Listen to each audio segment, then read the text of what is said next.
नमस्कार, स्वागत है आपका मध्य प्रदेश और छत्तीसगढ़ की खबरों में। मैं आपके साथ निकिता कश्यप। बुलेटिन की शुरुआत करते हैं हेडलाइंस के साथ। छत्तीसगढ़ में आरक्षण के मुद्दे पर पूर्व सीएम रमन सिंह का बयान। सीएम भूपेश बघेल पर साधा निशाना, कहा बीजेपी सरकार की नीतियों की हुई जीत।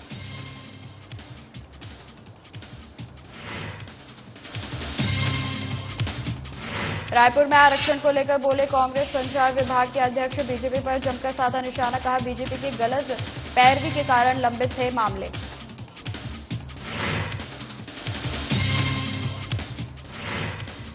गरियाबंद में जंगल में पुलिस ने नक्सलियों को किया करारा प्रहार। पुलिस एनकाउंटर में एक नक्सली ढेर।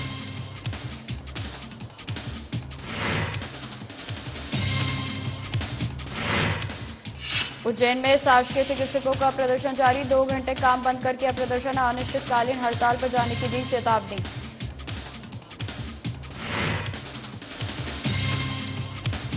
और इंदौर में यातायात पुलिस ने चलाया रोको टोको अभियान। वाहन चालकों को किया जागरूक। हेलमेट पहनकर वाहन चलाने की अपील।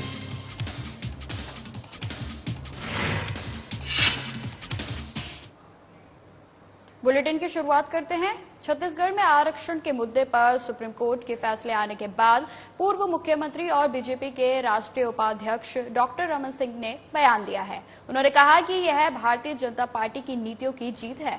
आपको बता दें कि साल 2012 में भारतीय जनता पार्टी की सरकार ने छत्तीसगढ़ में जनसंख्या के आधार पर 58% आरक्षण देने का फैसला किया था। इसी आरक्षण को जारी रखने का अंतरिम आदेश अब सुप्रीम कोर्ट ने छत्तीसगढ़ शासन को दिया है।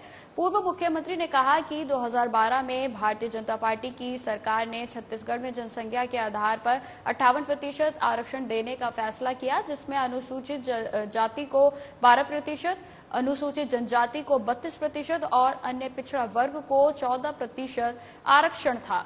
बाद में कांग्रेस शासन में कांग्रेस के ही कुछ लोगों ने इस आरक्षण को न्यायालय में चुनौती दी और मुख्यमंत्री भूपेश बघेल के नेतृत्व वाली सरकार इसके पक्ष को मजबूती से न रखते हुए उच्च न्यायालय में इसे 4.5 सालों तक अटकाया रखा।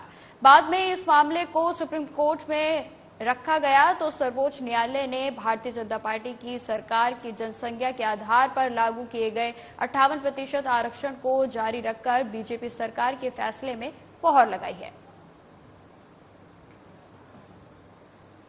कल सुप्रीम कोर्ट में अंतरिम फैसला आया है, जिसमें 58% आरक्षण को जारी रखने के लिए सुप्रीम कोर्ट ने फैसला दिया है और यह भारतीय जनता पार्टी की नीतियों की जीत है।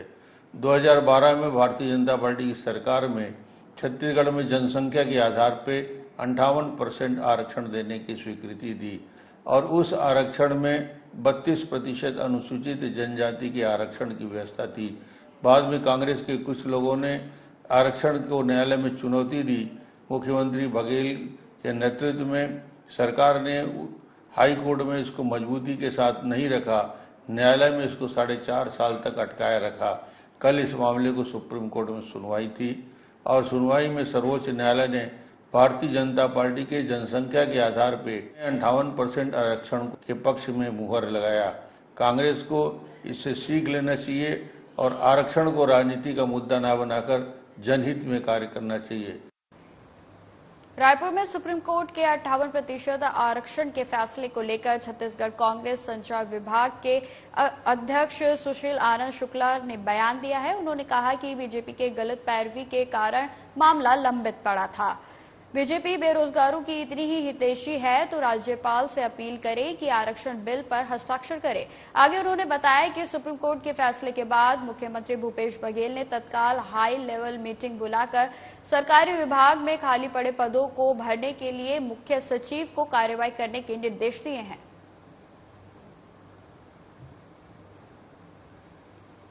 की सरकार बनने के तुरंत बाद से ही मुख्यमंत्री भूपेश बघेल ने सरकारी नौकरियों के द्वार युवाओं के लिए खोल दिया था।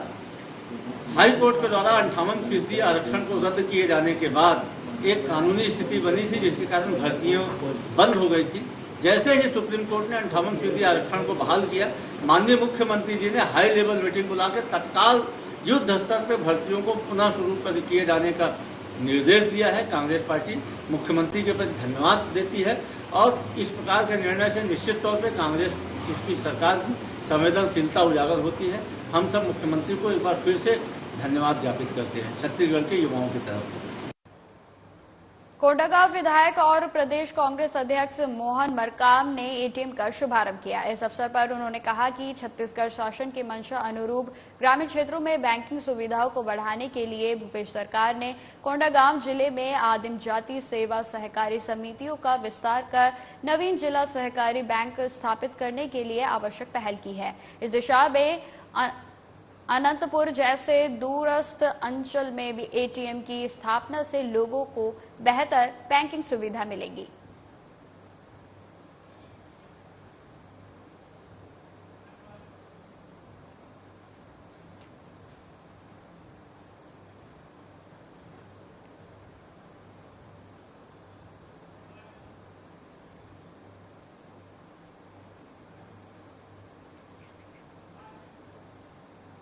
छत्तीसगढ़ के गरियाबंद के जंगल में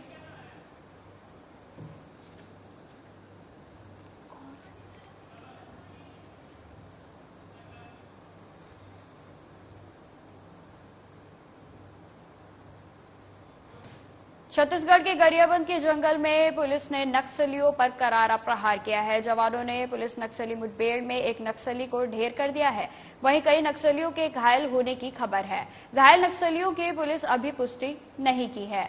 आपको बता दें, लेकिन जंगल में सर्चिंग अभियान जारी है। मिली जानकारी के मुताबिक मारे गए नक्सली के पास 3 की बंदूकें भी जब्त की गई हैं। वहीं कई उपयोगी सामान भी जब्त किए गए हैं। पुलिस मामले का जल्द खुलासा करेगी।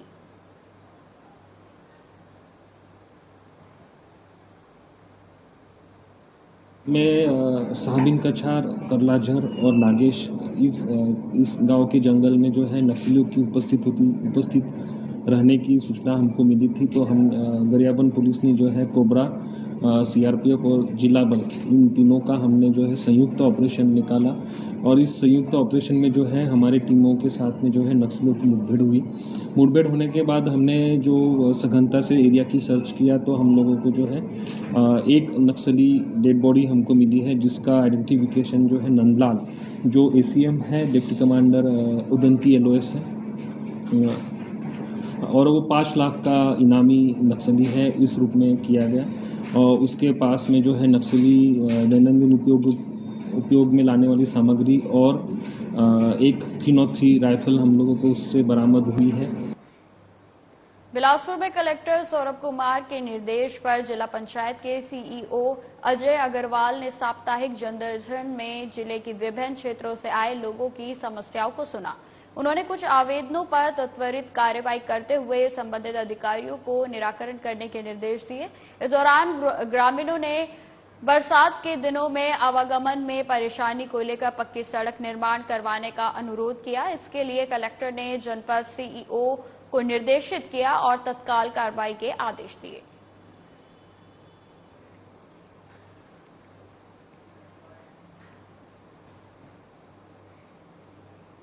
बिलासपुर में महानदी जल विवाद अधिकरण की टीम ने आज जिले के अरपा, भैंसाजार, वृहद बैराज परियोजना का निरीक्षण किया। अधिकरण के सदस्यों के छत्तीसगढ़ और उड़ीसा राज्यों के विधिक में तकनीकी अधिकारियों के साथ अरपा नदी और बैराज का अवलोकन करते हुए आवश्यक जानकारी ली। इस टीम ने न्यायाधीश रवि रंजन, न्यायाधीश इंद्रमीत कौर और कई अन्य सदस्य शामिल थे। इस अवसर पर जल संसाधन विभाग के सचिव कलेक्टर सौरभ कुमार भी मौजूद रहे।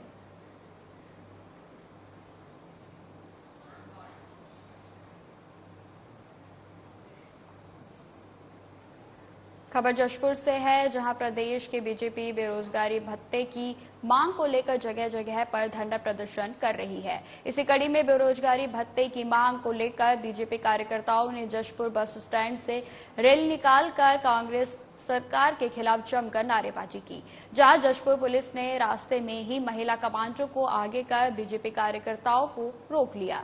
बता दें कि बीजेपी महिला कमांडो के सामने आने पर बीजेपी ने SDM जशपुर को ज्ञापन सौंपकर ये प्रदर्शन खत्म किया। युवाओं का बात को सरकार तक पहुंचाई। ये निर्दयी सरकार है। ये 4 साल से आप लोग देखे कि युवाओं के साथ क्या हुआ। आज हम फिर घेराव के लिए और क्या स्थिति है आपको बगीचा के बारे घटना के बारे में मालूम है। हम युवा मोर्चा पूरा तैनात है पूरे छत्तीसगढ़ में सरकार बनाने के लिए। ये सरकार 4 साल में नहीं सुनी तो सरकार को मैं धन्यवाद देता हूं और ये मजदूरी दिवस के भूपेश बघेल जी को धन्यवाद देता हूं क्योंकि 4 साल में उन्होंने छत्तीसगढ़ के युवाओं को बेरोजगार बनाया, मजदूरी काम करने पर किया और हम सरकार बनाने वाले हैं और इस चीज ये 4 साल का बदला हम चुन चुन के युवा मोर्चा वाले लेने को तैयार। उन्होंने ये कहा था कि 25 रुपए हम बेरोजगारी भत्ता देंगे युवाओं को। इसको लेकर के भारतीय जनता पार्टी युवा मोर्चा आज घेराव कार्यक्रम की थी। उन्होंने ये वादा किया था कि आज सरकार के आते ही हम 25 रुपया देंगे, जिसको लेकर युवाओं का आज 4.5 साल में 1,30,000 हो गया। उस पर भी सरकार गंभीर। अगला कदम क्या होगा आप लोगों का? अगला हमारे कुछ नहीं किया, अब क्या करेंगे आप लोग? अगला कदम ये होगा कि हम युवाओं के पास जाएंगे, युवाओं को लेकर इस बात पर चर्चा करेंगे कि जो सरकार ने जो वादा किया था उसको लेकर के युवाओं की जो लड़ाई है आगे हम लड़ेंगे और अगर ये सरकार इस बात को नहीं मानती है तो आने वाले दिन में इससे भी उग्र प्रदर्शन करेंगे।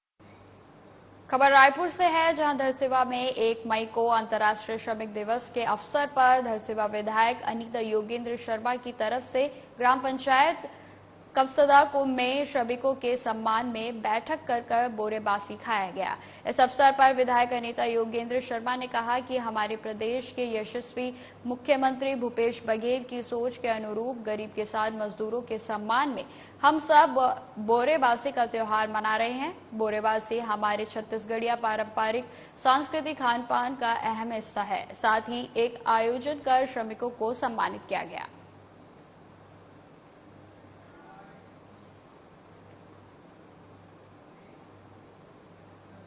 खबर लोहारा से है, जहां पंचायत सचिव संघ 16 मार्च से हड़ताल पर हैं, जिससे कई केंद्रीय और राज्य सरकार की योजनाएं ठप पड़ गई हैं। बता दें कि पंचायत संघ की मांग है कि उनको शासकीय कर्मचारी घोषित किया जाए। वहीं डोडी लोहारा संघ के प्रवक्ता डॉक्टर चौधरी ने बताया कि वर्तमान सीएम भूपेश बघेल ने उनसे वादा किया था कि सत्ता में आने के बाद सभी पंचायत सचिवों को सिर्फ 10 दिन के अंदर सरकारी कर्मचारी बनाया जाएगा। पर सरकार के 5 साल का कार्यकाल लगभग पूरा होने जा रहा है, लेकिन उनकी मांगों को पूरा नहीं किया गया है।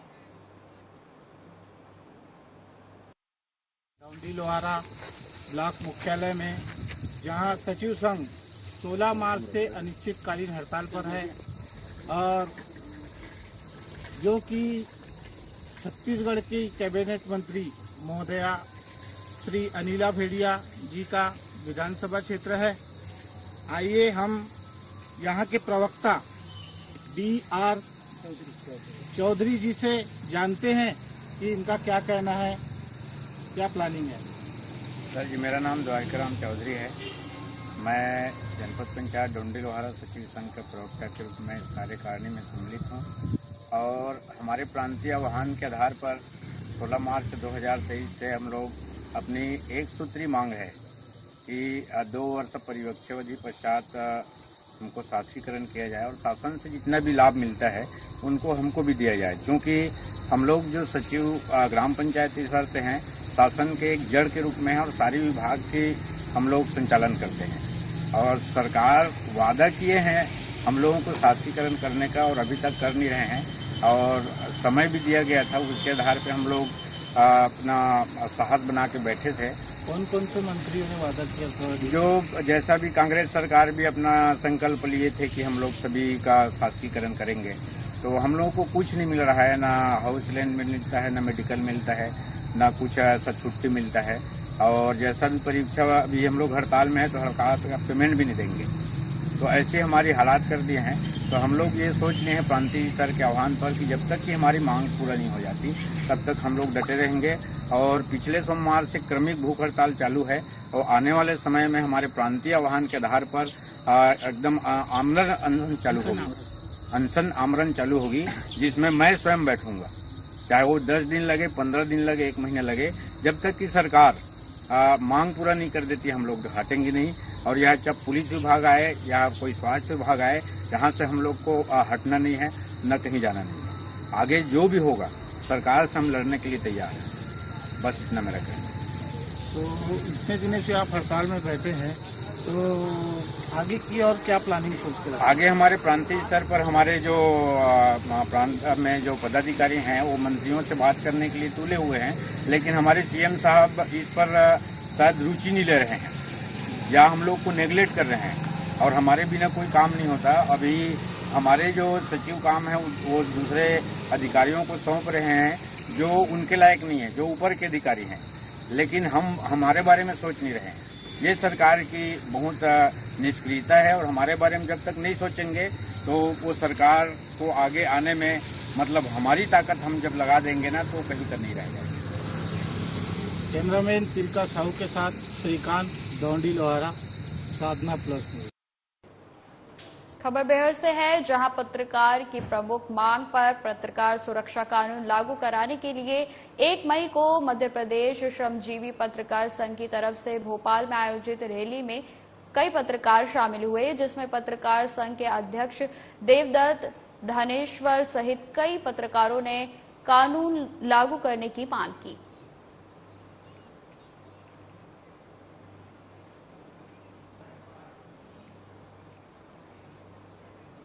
उज्जैन में शासकीय चिकित्सकों ने 2 घंटे काम बंद करते हुए विरोध प्रदर्शन किया और मांगे मंजूर नहीं किए जाने पर कल से अनिश्चितकालीन हड़ताल पर चले जाने की चेतावनी दी है। वहीं इस बार इमरजेंसी सेवाएं भी बंद रखने का निर्णय लिया गया है। आपको बता दें कि प्रदेश के शासकीय चिकित्सालय और अन्य स्वास्थ्य केंद्रों पर पदस्थ चिकित्सक पिछले कई सालों से पदोन्नति और पे ग्रेड सहित अन्य मांगों को लेकर संघर्ष कर रहे हैं, लेकिन सरकार ने उनकी वाजिब मांगे अभी तक पूरी नहीं की हैं, जिसके चलते चिकित्सक एक बार फिर आंदोलन की राह पर है। नाराज चिकित्सकों का कहना है कि यदि हमारी मांगे कल तक पूरी नहीं की गई तो पूरे प्रदेश के शासकीय चिकित्सालयों में अनिश्चितकालीन हड़ताल पर जाएंगे। महासंघ के साथ में मध्य प्रदेश सरकार की बातें चल रही थी, तो उसमें शुरुआत में हमारी तमाम मांगे मानने का वादा किया गया था। उसमें प्रमुख मांग थी dynamic assured career progression scheme, जो कि केंद्र सरकार द्वारा 2013 से केंद्र सरकार के समस्त चिकित्सकों के लिए लागू की गई थी, लेकिन उसको 10 साल बीत जाने के बाद भी सरकार ने अपने यहाँ के जो राज्य सरकार के चिकित्सक हैं उनके बारे में ध्यान नहीं दिया उसको लागू करने में। और इसके अलावा हमारी अलग अलग जो मांगे थी कि भाई आज हमारी कार्यप्रणाली में राजनीतिक हस्तक्षेप न हो, हमारे जो उच्च पद हैं वो जो सीनियर डॉक्टर्स हैं उनके द्वारा ही भरे जाएं। इसी और बॉन्डेड डॉक्टर्स की जो मांगे थी उनकी मांगों के संबंध में भी ये सब मांगे हमने अपने महासंघ के माध्यम से रखी थी सरकार के सामने। सरकार ने शुरुआत में सारी मांगों को मानने का वादा किया था और उसके बाद में हमारी जो शुरू की सांकेतिक हड़ताल थी वो कॉल ऑफ हुई थी। इंदौर पुलिस कमिश्नर मकरंद देवस्कर ने पूर्व आदेश में संशोधन करते हुए घटनाक्रम पर ब्रीफिंग को लेकर आदेश जारी किए हैं। उन्होंने कहा कि इलेक्ट्रॉनिक मीडिया के पत्रकारों को घटनाक्रम पर ब्रीफिंग करने के लिए थाना प्रभारी की गैर मौजूदगी में सब इंस्पेक्टर अपराध के संबंध में वीडियो रिकॉर्डिंग के माध्यम से मीडिया ब्रीफिंग दे सकेगा। लंबे समय से इलेक्ट्रॉनिक और वेब मीडिया के साथियों को थाना स्तर पर आ रही खासी दिक्कत पर संज्ञान लेते हुए पुलिस कमिश्नर ने सभी डीसीपी नए आदेश जारी किए। वहीं फरियादियों की पहचान और आरोपियों की पहचान के संबंध में भी कई आदेश जारी किए गए। अभी यह स्पष्ट पूर्व में भी किया गया है, अभी और उसे स्पष्ट किया जा रहा है कि यदि निरीक्षक थाना प्रभारी यदि थाने पर शारीरिक रूप से अगर मौजूद नहीं है तो उनके स्थान पर जो उनका जो 2IC है वह मीडिया ब्रीफिंग कर सकेंगे। इसके लिए आदेश जारी पहले भी किए जा चुके हैं। इसे पुनः क्लियर करते हुए पुनः अभी आदेश जारी कर दिए जाएंगे। क्या 2IC को सर डीसीपी से बात करने की जरूरत तो नहीं पड़ेगी इस मामले में? इसमें वह अपनी स्वयं की जानकारी के आधार पर उनको यह स्पष्ट किया जा रहा है कि जो प्रकरण हुआ है उसमें जो उनकी व्यक्तिगत जानकारी है उसके अनुसार वे ब्रीफ कर पाएंगे। करके आरोपी को लेकर भी मना दी थी, उसमें भी कोई सबूत? आरोपी के संबंध में जो उच्च न्यायालय के निर्देश हैं वे यथावत उनका पालन किया जाएगा। इसमें भी न्यायालय के जो निर्देश हैं, विशेषकर फरियादी के जो नाम हैं वे अगर महिला संबंधी या छोटे बच्चों से संबंधित अगर नहीं हैं और फरियादी ने कोई स्पष्ट रूप से असहमति व्यक्त नहीं की है तो उसके नाम बताए जा सकेंगे। इंदौर में यातायात पुलिस ने 2 पहिया वाहन चालकों को हेलमेट लगाने के प्रति जागरूक करने के लिए रोको टोको अभियान चलाया। आपको बता दें कि इसके तहत हर सप्ताह अलग अलग चौराहे पर इस अभियान के तहत लोगों को जागरूक किया जाता है। इसी कड़ी में यातायात पुलिस ने भंवरकुआ क्षेत्र में वाहन चालकों को हेलमेट के प्रति जागरूक किया। टीम ने 2 पहिया वाहन चालकों से हेलमेट लगाकर ही वाहन चलाने की अपील की, जिसमें उनके साथ स्थानीय जनप्रतिनिधि और रहावासी भी शामिल हुए। देखिए, आज हमने इंद्रपुरी में सुबह 9 बजे से 11 बजे तक जागरूकता अभियान चलाया है और हमारा उसका उद्देश्य सिर्फ ये है कि जैसे ही व्यक्ति घर से निकलता है तो उस समय उसको टोक दिया जाए और वो तत्काल अपने हेलमेट धारण करके घर से बाहर निकले और इससे उसको परेशानी भी नहीं होगी। अगर हम बीच रास्ते में रोकेंगे, उसको हेलमेट का चालान बनाएंगे, इसमें चालान बनाने का कोई प्रश्न भी नहीं है, सिर्फ उसको घर से बाहर निकलते ही उसे टोकना है। तो हमने 13-14 जगह है, पूरे रास्ते गली सबको कॉर्डन किया है और इसमें हमारे साथ जितने भी है, आज मुझे बड़ा संकेत अच्छा मिल रहा है कि इंद्रपुरी के जितने भी रहवासी हैं वो सब हमारे साथ हैं और उन्होंने बढ़ चढ़ के भाग लिया है। और इसमें जो आईडीए के पूर्व अध्यक्ष मधु वर्मा जी वो साथ हैं, यहाँ के पार्षद जी हैं, प्रेस क्लब के अध्यक्ष अरविंद तिवारी जी हैं और भी लोग हैं जो उन्होंने संकल्पित किया है कि हम जो अभियान आपने चलाया है हम इंद्रपुरी में ये लगातार चलता रहेगा। आज बहुत ही खुशी का दिन है कि ट्रैफिक पुलिस के डीसीपी श्री मनीष अग्रवाल जी के नेतृत्व में मैं समझता हूँ कि इंदौर के एक अच्छी पहल शुरू की है कि वो हर जगह पे वो चालान ना बनाते हुए जो लोग हेलमेट पहन कर निकल रहे हैं उनका स्वागत करना और जो लोग नहीं निकल रहे हैं तो उनसे निवेदन कर रहे हैं कि आप घर जाइए और हेलमेट पहन कर आइए। ये बहुत अनूठी पहल है। मैं समझता हूँ इस पहल से इंदौर के अंदर, जिस तरह इंदौर नंबर 1 बना सफाई के अंदर, मैं समझता हूँ कि कई शहर ऐसे, जयपुर एक ऐसा शहर है कि जहाँ पर सभी प्रत्येक व्यक्ति हेलमेट पहन के निकलते हैं। वहाँ पर मतलब एक बहुत अच्छी पहल वहाँ पर हुई। मैं समझता हूँ ये पहल भी अगर हम लोग सब मिलकर करेंगे, शहर के नागरिक भी जुड़ेंगे इसके अंदर, ट्रैफिक पुलिस भी करेगी और हम लोग सब मिलकर अगर सहयोग करेंगे तो निश्चित हम इस नंबर हेलमेट के अंदर भी पहनने के अंदर नंबर 1 बनेंगे। और मैं समझता हूँ यहाँ पर सभी इंद्रपुरी के जितने भी कार्यकर्ता हैं, हमारे अरविंद तिवारी जी हैं, हमारे प्रेस क्लब के अध्यक्ष, हमारी पार्षद है, यहाँ पर सभी रतन दादा, ऐसे बहुत सारे सब सामाजिक कार्यकर्ता हैं। सबने प्रण किया है कि हम इंद्रपुरी के अंदर ये कोशिश करेंगे कि प्रत्येक व्यक्ति अगर यहाँ से निकले तो हेलमेट पहन के निकले। बिलासपुर में नगर विकास समिति के सदस्यों की बैठक सामूहिक अध्यक्ष का चुनाव करने के लिए रखी गई। बैठक में आनंद नगर के शिवा माली को सर्व समिति से अध्यक्ष चुना गया। अब शिवा माली आनंद नगर सहित तीनों कॉलोनियों के विकास समिति के अध्यक्ष होंगे। बैठक में समिति के उपाध्यक्ष पद का भी चयन किया गया, जिसमें दीपक श्रीवास, सचिन पवन पांडे, सह सचिव दिलीप कोसले, कोषाध्यक्ष भानु प्रताप सिंह, विधिक सलाहकार एडवोकेट आर.डी. शर्मा, मीडिया प्रभारी जयशंकर ओझा, करण सिंह ठाकुर और धीरज गर्ग को नियुक्त किया गया।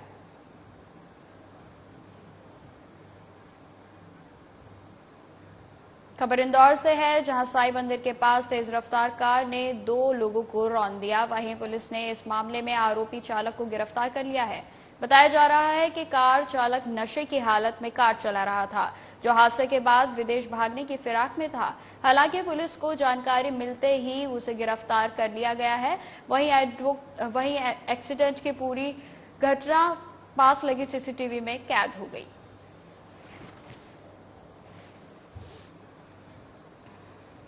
उनके द्वारा शनिवार रात में एक एक्सीडेंट किया था, जिसमें संदीप गुप्ता जी और एक बालक है आद्विक, इन दोनों की डेथ हुई थी। ये साईं बाबा मंदिर के पास में एक्सीडेंट हुआ था।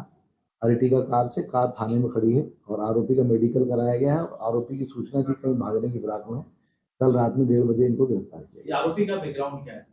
आरोपी मेरी जानकारी के अनुसार स्क्रैप का व्यापार करते हैं।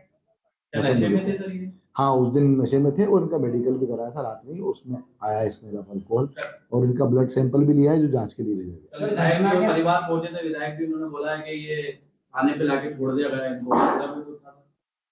चूंकि हिट एंड रन का केस था तो हमने इसको रात में पकड़ लिया था। परिजनों द्वारा अभी तक भी कोई बयान नहीं दिए गए थे।